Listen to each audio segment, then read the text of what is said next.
everybody. Welcome to the Political Nerd. Yes, you heard that right, the Political Nerd. And yes, that is me. So not only did we like nerd talk, but now we're going to push on a little bit of a different opinion side, which I've always been told that I cannot say political stuff on nerd talk. So I'm on here now. This is the inaugural show, and I have as my first guest, I think she has become a really good friend to us and me.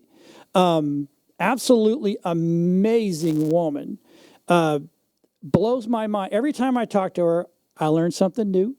And Aynaz Anni Cyrus, let's bring her on board. And she is the producer. She is a tech. She is a coder. She is a traffic controller, if you know what that means in the TV world. Anni, welcome to the Political Nerd, our first show. Well, thank you so much. It's an honor to be the first guest. No. I am honored to have you on. Well, I appreciate that. I look forward to this nerdish discussion, I guess I should say. Yes, because it's hard to find in our world. The nerds don't like to speak out, and if they do, they're truly probably not super nerds. They're just nerds, right? And I get that part, but I am now to a point where I'm like, I'm old. I really don't care anymore, and I'm just going to say what I want to say. And the good thing is I'm an independent. I'm not a Republican nor am I a Democrat. And I know people have told me for years, get off the fence. But there's sometimes each side has actually a really good point, and I like it. But it's not about me today. It's about Miss Anni. Miss Anni, so you are the host. Let's talk about your show first of Live Up to Freedom. Yes. But hold on, can I go back to what you just said? Because as you know, I am neither Republican or Democrat either. And Sure. every time somebody tells me to get off the fence, I'm like, you're the one on the fence. Because Constitution is the land. The Right? parties are the fences around the land. So me and you, we're not on the fence. They are. To be an American and assign yourself a R or a D, that is so not American, actually. You're I supposed to be constitutionalist. completely agree. Completely. Just We're not supposed to be run by two parties. no. They said that in the Well, very beginning. the country is supposed to be run by us. Yes. No, we could belong to a party or not a party or pick the best out of each side of the aisle. Or, it's, I know this is really downgrading it, but I look at it as when I go grocery shopping. I'm walking on an aisle. It has 5 different brands of the same product. Right. I pick the one that's best for me. Yeah. Those are the policies we face every day. Those are the policies we're supposed to hire people based on those policies to work for us. So that policy could belong to Democrats, Republicans, Independents, Green Party. I don't know. I don't care. As long as it fits in the Constitution, I'm good with it. It goes against the Constitution, I'm not voting for it. There you go. Yep. It's really sad that I've asked people, do you even know the preamble? And they look at me like, what do you mean, the Constitution? Yeah, of the Constitution. And they don't know. They don't know. They don't know. And I'm like, so how can you be an informed voter or just a smart American if you don't know literally what's going on? Because our society as Americans have become very, very extremely lazy. We Oh, don't do our yeah. homework anymore. We sit there and watch our favorite podcaster or news reporter or anchor or writer, and whatever they say becomes facts because it's too hard to go do the work for ourselves. So let me Google it, whatever Google said, or Tucker said, or Lemon said, I'll go do it. Yeah. Whichever one sound better and more comforting. Comfort Right. zone is a problem today. Yeah, I don't like to be comfortable ever. But let's get on to you. I want to talk about, so what made you get the Live Up to Freedom, and tell people where they can see it? Sure. So Live Up to Freedom, they can watch it on liveuptofreedom.com. It's normally archived. Normally I say that because sometimes I get busy and I'm late on posting it on archive of the website. They can actually also catch it on your TV, They if I may can. say that. Yes, they can watch it on Area 52 TV as well. Um, how did I come to get Live Up to Freedom? Okay, so it's actually completely reversed, and I don't mean any offense. I've learned English to the best of my ability, but it all actually started with the abbreviation of Live Up to Freedom, which would be LUTF. And Right. if you would try to pronounce that as a word, it would sound something like Lutf, which is a common word in 5 languages of Turkish, Kurdish, Arabic, Farsi, and Dari, meaning kindness. So it Mm, all started from my mother tongue of Lutf, being kindness. And when I became known in American society, then we needed an American name. So I sat there and broke Lutf into LUTF, and I played, and there we have it. Live Up to Freedom was something that I do every day, and I nice. wanted to encourage other people to do it. So that's how Live Up to Freedom was born.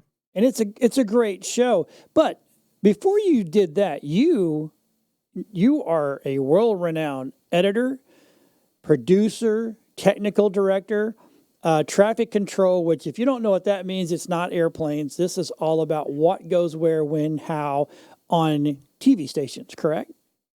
Correct. Yes. You got So to make sure there is some sort of guidelines, or things are going to get really messy pretty quickly. So tell everybody home all the production companies that you've actually worked for, because there's a good list. I'm going to try to see if I can remember all of them. So I have, before being blacklisted, actually, I worked for Paramount Picture Studios as a still Wow. photographer on set. Wow. I have worked for Suzanne De Laurentiis production since 2008. I have worked with Suzanne De Laurentiis herself as graphic designer, web developer, still photographer, co-producer. I had the honor to co-produce a TV show that now airs on Prime Time, or Prime, Amazon Prime. Um, and from there, I have worked with David Horowitz Freedom Center Front Page Mag, the Glazov Gang, American Truth Project, um, Lindell TV, Frank's Speech, Patriot TV, which is now my current job. I have worked with 3 Iranian American satellite TV stations in Los Angeles, California. And that's all I can remember. I hope I didn't leave anybody out. That's a lot. But I mean, that's what you do. You're a freelancer, or you full time. I mean, I always considered you like a freelancer that gets hauled in or get brought in by people that really need to help fixing what they've got going on. Yes, I'm a freelancer. But some of my contracts are on more of a regular basis. Some Right. are once or twice a year. Some are a special events. So I'm always working. So I always have a contract, but there's just different bases based on what happens where in which state I might be needed. I may not be needed. And on top of all of that, you make websites, you do graphic designs. I mean, and I know at Patriot, it's since I've met you, it's you. I feel bad for you because it's like herding cats. Yeah, I have always been a fan of hats, actually, but then lately I feel like I have way too many hats on my head. Even Yeah, my head is feeling the weight now. yeah. But John, since you mentioned it, working for so many different companies, organizations, and networks, one of the biggest differences it makes that even though I'm wearing so many hats, but then I have a team. Um, with people like you that make Oh, it so much easier to handle the situation, whatever that situation is, because you know what you're doing. Your team knows what you're doing. So I don't have to explain what's wrong. and then give you a solution to go fix it. So it's a lot to do. It's hectic, but thanks to you, your team, and rest of our team at Patriot, I think we're doing a pretty good job. We got some really good producers. I mean, it's it's kind of again, I don't want to make this about me or about what we do, but uh, I've met a lot of people in this industry, and I'm like you. I have a list of people that I've worked for. It's nuts, and the guys here at Patriot, they're pretty damn good. I just got to say. Agreed. We do have a great team of production. When it comes to the production department, we definitely have hit the jackpot. Mm-hmm. Yeah, and it's so good that so if something happens to each one of us, somebody can pick up real quick, and it's not a big deal, not a big deal at all. So let's talk about Live Up to Freedom because I'm on your website right now, and wow, I mean, you know some of the big boys, which is awesome. Thank you. Yes, And, over the time of being involved with the industry that I've been involved with, you kind of sort of have to make a decision. right. You get to be nerdy, Yes. hide in your room, don't talk to anyone, get the job done, or you step out of your comfort zone and get a little shy and get your English to be better and start making friends with some of the people who, in my book, are making a difference. You know, Right. that just that one text message of how you doing can sometimes make a difference for them who are making a difference for us. Right. Yeah. Uh, so what what made you wake up one day and go, you know what? I'm going to get in front of the camera instead of being always behind the camera or the keyboard. Okay, so I need to break this into two different occasions. So Absolutely. before Live Up to Freedom, way before when I was like really, really young, not that I'm not that young anymore. Well, anyways, beside the point. I was approached by Suzanne De Laurentiis that I was, at that point, I was her webmaster. One day she approached me and said, "Hey, I think you want to start coming to my acting classes." I'm like, "Do what?" It's like, "Just come to my acting classes. Just let's give it a try." I did. And very quickly, she actually got me an agent, and the agent got me a couple of work on camera, from modeling to acting. My choice even back then was to just do things that are not some, TV show. So I got involved on camera early on in 2011 with United Nations. This is when United Oh, Nations was really doing United Nations stuff. right. And I don't know if you heard of it, if you recall, but in 2011, end of 2011, United Nations launched a campaign, Stop the Hunger, Yes. across the world. And I had the honor to be the other delta of that campaign, acting with Delta, who anyone who's familiar with Australian singers, you've heard of her because she has such an amazing voice. It's just beautiful. So she was the rich and famous Delta, and I was the homeless Delta who struggled to even find food. So that was my first on camera experience with that campaign, which thankfully was a very successful campaign. It was translated and aired on more than 47 billboards in 47 countries. They met the campaign, they raised the money, and it was definitely an honor to be my first experience on camera Wow. by just simply being the homeless Delta Right. on a 45-second at that time. After that, I moved forward with it, but very quickly, John, I was done with camera. The world behind it, it was like, no, no, no, I can't do what I'm asked. It goes almost against everything I have tried to be, Yep. from the lies to the fakeness to the narratives to the control of. There was a point, John, that I even the shampoo I used was controlled by my agents because my Right. hair had to look a specific way Yep. and my body had to be a specific. I'm like, no thanks. So I actually walked away from both acting and modeling in 2012. I Mm. was done within a year. Went back coding. That was a heavy time on my development career. Did more of coding, did the producing. At that point, I was producing the Glazov Gang, which is another honor of my life that I've been the producer of it for now comes December, 13 years straight. A fan generated show that has been going on for 13 years. But I just went back behind camera again until 2015.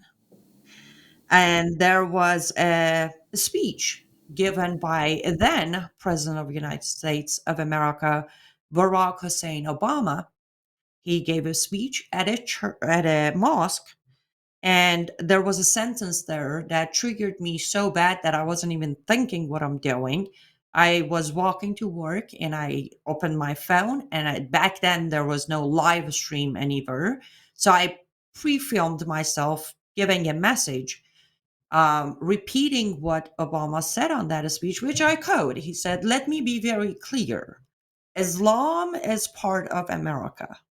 And this trigger ex Muslim went on camera and said, "Let me be clear.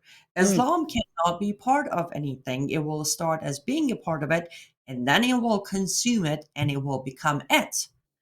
I posted that on Facebook, went to work, came back home to 5.7 million views, more than 10,000 friend requests on Facebook, and my phone Oh, blew up. wow. And I had to, again, once in my life, I had to make a decision. Do I let that die down? Or do I deliver on the promise I made on that video saying, I am going to take this fight to the next level, join me or not? And I decided to keep my word. And from there, I started coming back in front of camera, either my own show, which back then was known as The Unknown, which was my life history. There are short segments of 5 to 10 minutes that I tell my story in short segments. People have What got to go watch that. They you got to can go. find Unknown on the Glazov Gang on YouTube or just straight up on my website. All of the Yeah. Unknown series are there. Because your backstory, I mean, if everybody doesn't understand, she has a little accent, right? So, so she came here, and just the story of you getting here is absolutely amazing. So you got to go to her website, liveuptofreedom.com, or and then just watch all of that, because if that doesn't show you that she wants to be a true American, you got issues. So I'm just saying. I'm just that's my 2 cents. Think I'm allowed to say it. So, but and I'm blessed and very honored that I've actually finally got to meet you, and working with you is amazing. So that's just my 2 cents. Well, I appreciate that. Yes, I have always, I will admit, when I came to America, I had no vision of America. The reason I picked America as my final destination is because my UN or United Nations lawyer answered my question with America. What was my question? Where is the freest country that I get to be myself? She said America, and I Mm. picked America. That was the only promise I had of America when I arrived here, which was 22 years ago. Um, but when I got here, gradually I realized I want to be an American. I always love my heritage, don't get me wrong. I still listen to Persian music and I still cook Persian meals, but I wanted by heart and mind to be an American. The more I got to know America, the more I fell in love with America. Well, we love you too. So there you go. Thank you. So that was two parts you said. What's the other part now about getting in front of that camera? Well, the other part was when some of the Islamic organizations in America decided to target me. I was getting a Mm. little too loud. With that came the next wave of somewhat, now getting on camera to be interviewed by other people. For example, I got a call from Sean Hannity. It's like, a producer, we need you on his radio show. Sure. And then Laura Ingraham came next, and Kate Daly came next, Shannon Joy came next, and before I realized what I'm doing, I really didn't realize what I'm doing. I'm happy I did it, but it wasn't easy, John. It was tough. Right. And you're very kind to say I have a little bit of accent, but back then I had an accent. I mean, it was tough to talk, and it was tough for them to understand what I'm saying. My point is, the second part came where I went from being the talking head or a monologue girl in front of camera to become the person who's now answering questions, now getting deep into analysis. They're asking questions, and a lot of them played, devil's advocate. It wasn't all friendly discussion. A lot of them, there was a setup for me to debate a Muslim live on Facebook, and I did take it, and I went up against him, and I'm proud to say I won that debate within first 10 minutes. But that was the second part, when now I became known as the expert who's getting calls to be on other people's programs to explain what's happening, where things are going. So that second part was hard, but it was fun. It was finally fun to be able to answer questions that helps educate my fellow Americans way more than me sitting there and trying to figure out what they want to know. Because Right. now somebody's asking me what they want to know. Right. And then it was way more achieved. I felt way more proactive than I did before that for 2 years or so of just sitting there and telling people what happened to me. Wow. And don't get me wrong, a lot of people were very supportive and kind, and they understood me telling them my story is a form of education. But being able to answer questions was the real form of educating the public. That's awesome. That is absolutely awesome. So, Thank you. so you have actually had the death threats and the very bad emails and people on your social media coming after you, right? Most certainly, absolutely. I try not to use this term lightly, but I have definitely faced some brutal discrimination and racism from, I would say, most certainly those who identified on their messages and emails and phone calls at times a progressive liberal Mm. who has, literally shown their true colors, if you might. I have also, as of today, as we speak, I have 12 bounties on my head directly from Islamic Republic of Iran, which is my motherland, Mm. Iraq, Michigan, right here, Missouri, right here. And some of the leaders also would like me to stop talking or basically not to exist. That's just much easier. But that's That okay. is cool. I I know I've made a lot of people mad in my life, and because I just say what I'm going to say, and that is what it is. But I can't ever say that I've had enough. I've had bounties on my head. I know there's a lot of people want to kick my ass, but never bounties just to end my life. That is that. I mean, how do you sleep at night? That's my next question. How do I sleep at night? So, um, the first of all, at night or in the morning, doesn't matter. But at night specifically, I give it to God and go to sleep. There you go. And secondly, because I understand through my faith that there are moments that, you know, you need to take action through your prayers. So Yes. there's also, I have this wonderful nightstand that has a very wonderful magnet on it that holds a very beautiful piece that will protect me no matter what. That a girl. You are American. You're almost Southern American. I'm just saying.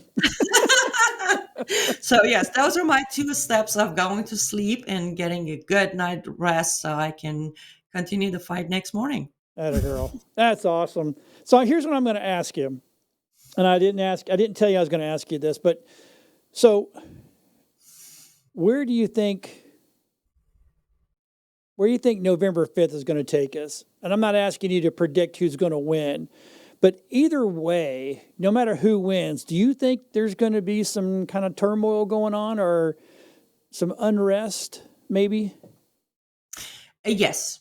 I would say regardless of who takes the win and how they take the win, um, we are at a point in our country that we are divided, Mm, and there is no uniting us until we face each other. And I right. don't mean that in a violent way. No, No. I mean genuinely we need to face the division. We need to relearn and reprogram ourselves into this is United States of America. You are a free person.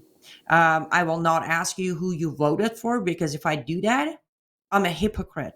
Right. It is your right to vote for whom you see fit, and that is your right. And I'm not going to take that away until we learn that again.